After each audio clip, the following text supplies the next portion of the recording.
de l'ordre, deuxième. Silence. Ça tourne. Action.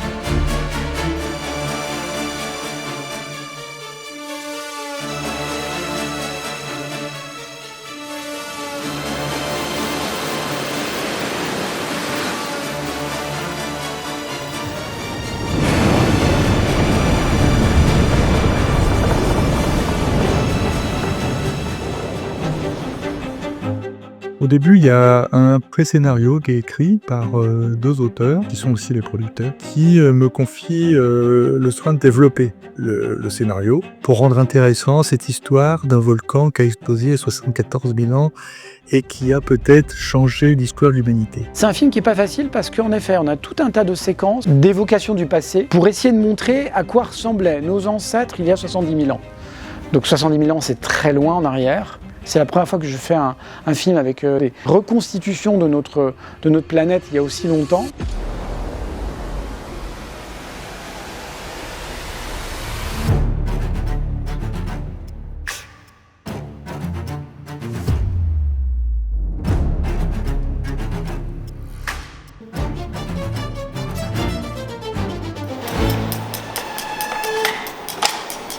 Je m'appelle Vincent Lascour et donc je suis directeur d'une association qui s'appelle Calcophore et donc on est spécialisé en fait dans la reconstitution archéologique. Alors là on est sur une période ancienne, hein, c'est d'ailleurs une des difficultés qu'on a eues pour pouvoir justement recréer des modes de vie sur des périodes aussi anciennes. Et la deuxième difficulté c'est qu'on n'est pas sous nos latitudes puisque c'est censé se passer en Afrique du Sud. La documentation était plutôt rare, hein, donc les seuls moyens en fait c'est on se met des limites. Alors nous on a déjà l'habitude de travailler l'os et de travailler la pierre, donc c'est juste la typologie, c'est-à-dire la forme des objets qui sont un petit peu spécifiques aux différentes cultures. Sinon, après, techniquement, les réaliser, c'est pas plus compliqué que d'habitude. C'est juste qu'il faut avoir des bons référentiels. Donc en fait, on fait un faux feu. Ça n'a pas le droit de faire de feu. On est dans une zone où il est interdit de faire du feu.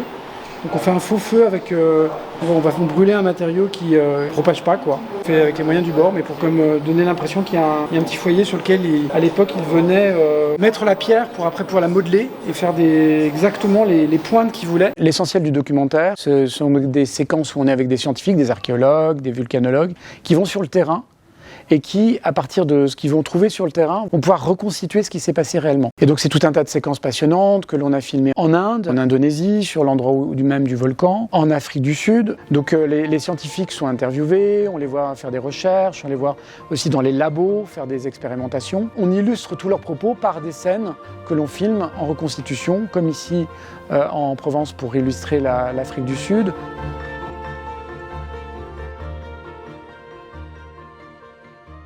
Sur ce film, on a décidé de tourner donc à 2 caméras, puis une 3e avec un drone. En ce qui concerne les reconstitutions, ce qu'on a fait, c'est qu'on essaye d'avoir d'abord un plan large, un peu en mouvement avec un Ronin, donc un stabilisateur, de façon à avoir ce plan large. Et puis moi, pendant ce plan large, donc pendant l'action, moi je vais chercher tous les détails qui sont importants, donc les plans serrés, qui expliquent et qui montrent, voilà, par exemple, comment ils étaient habillés, plus précisément ce qu'ils faisaient, les peintures, la fabrication de la peinture, toutes ces choses-là en plan serré. Je propose, si on a le temps, on peut peut-être faire aussi un 50 mm très proche et des 2-3 regards. Ça se monte bien. Ça. Ouais. On est bien aujourd'hui, hein, pour le moment, enfin, sauf qu'ici il pleut à verse, mais pour le moment on est pas mal. Il y a les scènes du camp à faire, mais on n'a pas des tonnes de choses à faire.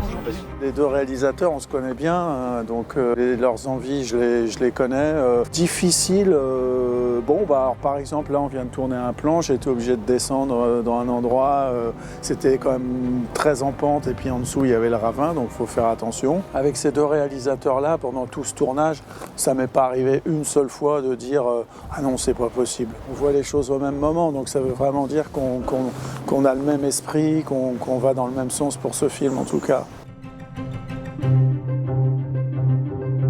Alors, le drone c'est très compliqué, pas pour l'utilisation mais pour la préparation. qu'il y a quand même beaucoup de lois en France et en tout cas même dans le monde qui fait qu'on partage un espace aérien commun avec aussi des avions, des hélicoptères. Pour que le plan de drone ait énormément d'impact ou plus d'impact qu'un autre, les drones que j'utilise ont un très grand angle.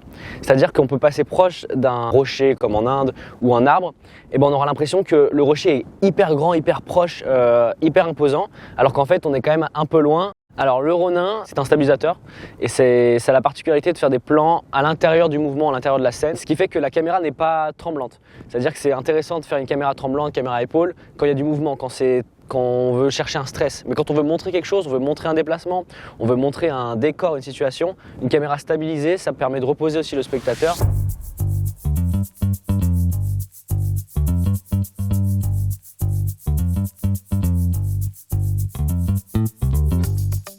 Alors, mon travail, s'il a été difficile, pas forcément. D'un côté, c'était intéressant parce qu'il fallait tout réinterpréter parce qu'il n'y avait aucune référence. Donc c'était plus amusant qu'autre chose. Sur les techniques que j'ai utilisées, ça va être surtout créer des blessures, salir, et aussi tout ce qui est dépôt, c'est-à-dire sable, poussière, terre, pour être le plus fidèle à la réalité. La chose la plus difficile à vivre pendant le tournage, c'est la météo. Parce que quand on fait du maquillage et de la coiffure malheureusement et qu'il y a de la pluie, du vent, toutes ces choses-là, il y a des choses qui s'effacent. Et d'un côté, ça donne une certaine crédibilité aussi à notre travail.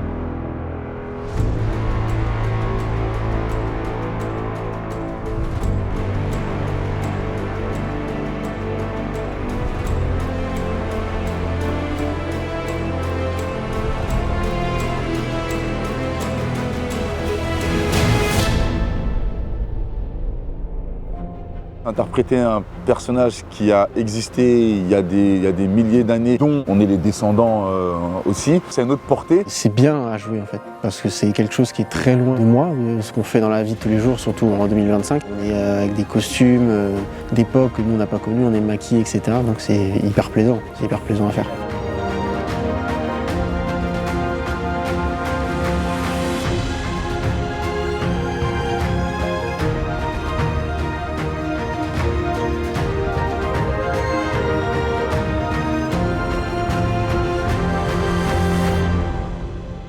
Ce qui m'a impressionné, c'est justement toute la technologie et la débrouille sur certains outils notamment. Enfin là, par exemple, tout à l'heure, on a tourné et j'ai utilisé un propulseur, donc que je n'avais jamais utilisé, bien sûr.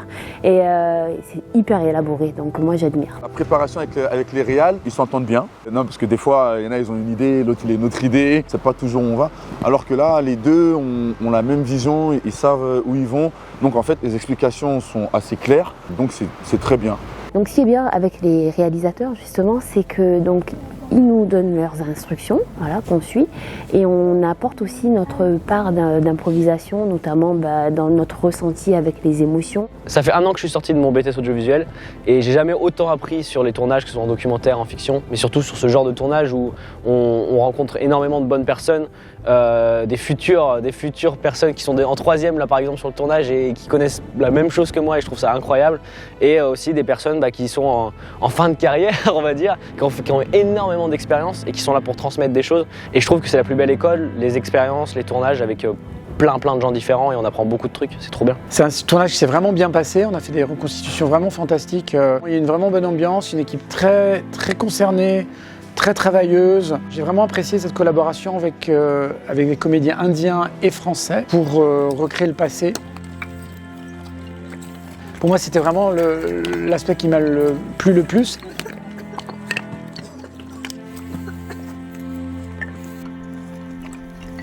Et c'est aussi l'aspect que moi j'ai le plus supervisé.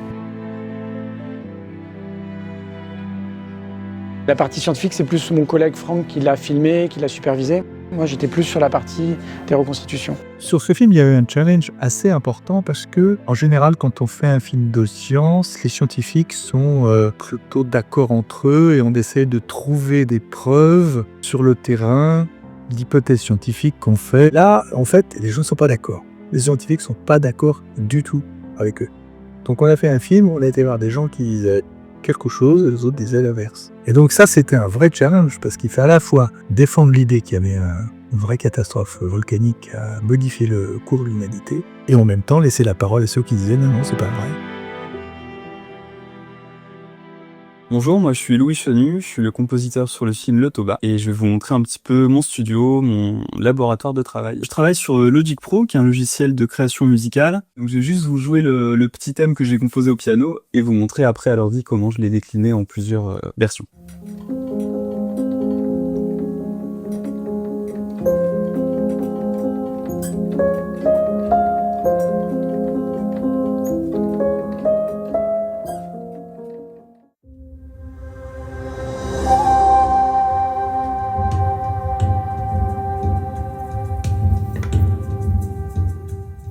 Là, on n'entend pas forcément la mélodie du thème, mais c'est parce que je peux pas la mettre de partout, sinon au bout d'1 heure et demie de film, on n'en pourra plus. Donc l'idée, c'est de sélectionner pas forcément la mélodie, mais peut-être les accords, enfin voilà, puis changer l'instrumentation.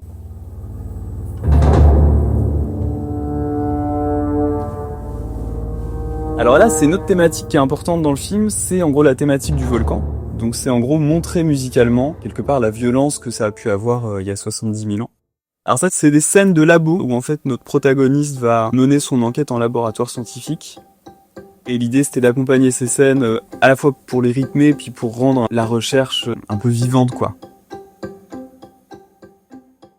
Le montage, c'est quand même le moment de vérité. On est mal quand on commence un montage et quand on doit faire le deuil de tout ce qu'on avait imaginé qui devrait marcher. Et après cette déception, vient un moment de reconstruction. Grâce au monteur, en fait, on reprend pied avec ce qu'on avait un peu comme intention de départ, mais avec d'autres façons d'accorder les images, les sons, l'organisation de l'histoire. Et le monteur, il est important parce que en fait, lui, il a pas lu le scénario, en général, très vaguement.